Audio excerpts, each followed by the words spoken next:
Hi అండి, అందరు ఎలా ఉన్నారు? బాగున్నారా? ఈరోజు వచ్చేసి టేస్టీ అయిన చట్నీ ఇంకా దోశ అండి. చాలా బాగుంటుంది. ఒకసారి ట్రై చేయండి మీరు కూడాను. ఒకటికి 2-3 తింటారు. బయట అనుకోండి ఒకటి తింటే మనకి కడుపు నిండిపోతుంది. అదే ఇంట్లో అనుకోండి 4-5 తింటాము. ఎందుకంటే మనము మినపగుళ్ళు ఎక్కువ వేసుకుంటాము.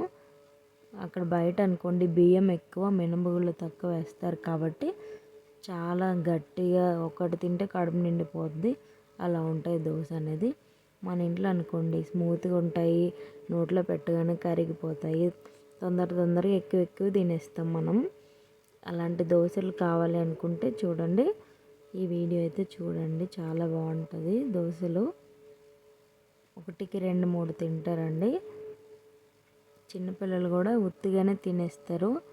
ఎందుకంటే చట్నీలు పెట్టగానే మనకు మెల్ట్ అయిపోతుంది. పైకి క్రిస్పీగా లోపల స్పాంజీగా బాగుంటుంది దోశ. మీరైతే ఇలాంటి దోశ చేసుకోవాలనుకుంటున్నారా? అయితే ఈ వీడియో ఎక్కడ స్కిప్ చేయకుండా పూర్తిగా చూడండి. నా వీడియోని ఎవరైనా సబ్స్క్రైబ్ చేసుకోకపోతే ఒకసారి సబ్స్క్రైబ్ చేసుకోండి, లైక్ చేయండి. ముందుగా దీనికోసం నేను మినపగుళ్ళు తీసుకున్నాను. 1 గ్లాస్ మినపగుళ్ళు, 2 గ్లాసులేమో బియ్యం తీసుకున్నాను. చూసారా, ఇవి రేషన్ బియ్యమేనండి. కోటా బియ్యం అంటారు కదా, అవి. మాకైతే ఇవే ఉన్నాయి. ఇందులోని పురుగులు కూడా ఉంటాయి, చూసుకోవాలి. బాగా కడిగితే పోతాయండి. చూపిస్తా మీకు. ఇందులో మెంతులు వేసుకోవాలి. తర్వాత శనగపప్పు వేసాను, మెంతులు వేసాను నేను. మెంతులు వేయడం వల్ల ఏంటంటే దోశ కలర్ అనేది వస్తుంది, క్రిస్పీగా వస్తుంది. శనగపప్పు వేయడం వల్ల ఏంటంటే పెనంకి అంటుకోకుండా తొందరగా వచ్చేస్తుంది దోశ, విరగదు. అలానే మీ దగ్గర సగ్గుబియ్యం ఉంటే యాడ్ చేసుకో. ఇప్పుడు దీనిపై మూత పెట్టేసి ఒక 6 గంటలు దీన్ని నానబెట్టుకోవాలి. నైట్ అంతా నానబెట్టేసండి.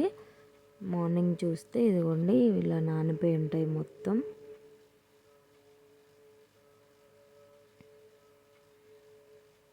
నానిపోయాయి. దీన్ని మనం మిక్సీ పట్టుకోవాలి.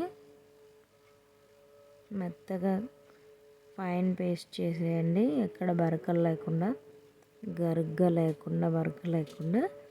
ఇందులోని అన్నం వేసుకోవాలి. ఉడికించిన అన్నం కొంచెం వేసుకుంటే దోశ అనేది సాఫ్ట్గా అనేది వస్తుంది. ఎంత తినాలనిపిస్తుంది అండి. చూసారు, ఈ విధంగా అన్నం వేసుకొని నేనైతే మిక్సీ పట్టుకున్నాను. చాలా సాఫ్ట్గా వస్తుంది. వచ్చిన పిండిని ఇలా మనం ఒక పెద్ద దానిలోకి తీసుకోవాలి. తీసుకొని నైట్ అంతా పులబెట్టాలి. అదే ఒక దగ్గర పెట్టేయాలి. ఒక 6 గంటలైనా చాలండి. ఇది మొత్తం రుబ్బు అనేది ఎక్కువ పొంగుతుంది. అందుకే ఇంత పెద్ద దాంట్లో మనం తీసుకోవాలి, లేదంటే బయటికి పోతుంది. చూసారా, ఇట్లా బబుల్స్ లాగా ఫామ్ అయ్యాయి కదా, ఇలా రావడం వల్ల మనకి దోశ అనేది చిల్లులుగా వస్తుంది, బాగుంటుంది. చూసారా, ఇట్లా నొరగలాగా ఫామ్ అవ్వాలి కొంచెం. తర్వాత వచ్చేసి చట్నీ అండి. పల్లీలు కొంచెం తీసుకొని ఇందులోనే కొంచెం దోరగా వేయించుకోండి. పల్లీలు మాడిన, దోరగా వేగకపోయినా టేస్ట్ అనేది మారిపోతుంది. కనుక మీరు దోరగా వేయించుకోండి.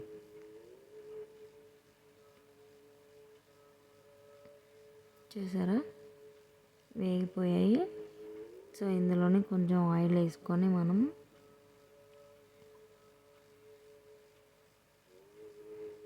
జీలకర్ర యాడ్ చేసుకుంటున్నాను నేను. తర్వాత మినప్పప్పు బాగా వేయించుకుంటే మంచి టేస్ట్ వస్తుందండి. దోరగా వేయించుకోండి.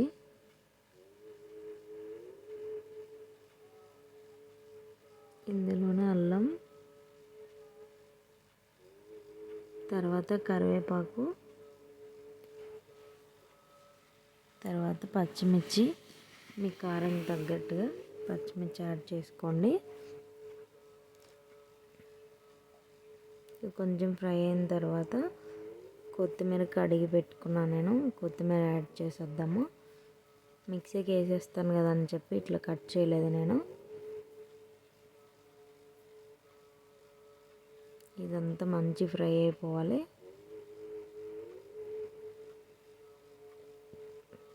ఇది ఫ్రై అయిన తర్వాత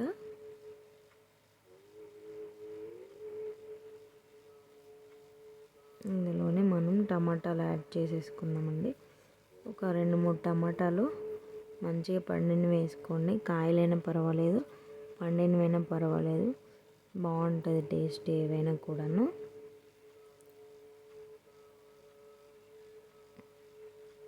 ఈ విధంగా వేసుకొని కొంచెం ఉప్పు వేసుకొని ఫ్రై చేసేయండి. బాగుంటుంది చట్నీలోకి, దోశలోకి ఈ చట్నీ చాలా బాగుంటుంది. ఇది బాగా మగ్గినంత వరకు ఉంచి, ఉప్పు వేసాం కదా తొందరగా మగ్గిపోతుంది ఇది.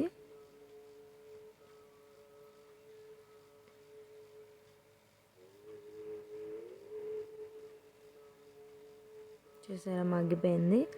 ఇందులోకి చింతపండు యాడ్ చేసుకోండి. నేనైతే స్టవ్ ఆఫ్ చేస్తాను. కొంచెం టమాటాలు పుల్లగా ఉన్నాయనుకోండి వదిలేసండి. అలానే మనం వేయించి పెట్టుకున్న పల్లీలు, తర్వాత 3-4 రెబ్బలు వెల్లుల్లి తొక్కలు తీయకుండానే వేసేయచ్చు, ఏం కాదు. చూసారా నేనైతే మిక్సీ పట్టేసుకున్నాను. ఇలా వచ్చింది చట్నీ. ఇందులోకి పోపు వేసుకోవాలి మనము. ఆవాలు, అక్కడ జీలకర్ర వేసాను కాబట్టి ఇక్కడ జీలకర్ర వేయలేదండి. ఆవాలు వేస్తే మళ్ళీ చేదైపోద్ది చట్నీ. అలానే కొంచెం కరివేపాకు, తర్వాత ఎండుమిర్చి యాడ్ చేసుకొని ఇది కొంచెం ఫ్రై అయినాక చట్నీలోకి వేసేసుకుందాము. అయిపోయింది చట్నీ. మన చట్నీ రెడీ అయిపోయింది. ఇది దోశలోకి వేసుకొని తింటే చాలా బాగుంటుంది. దోశలు ఒకవేళ రాకపోతే ఇలా ఉల్లిపాయ రాసి వేయండి, దోశలు విరగకుండా వస్తాయి మీకు.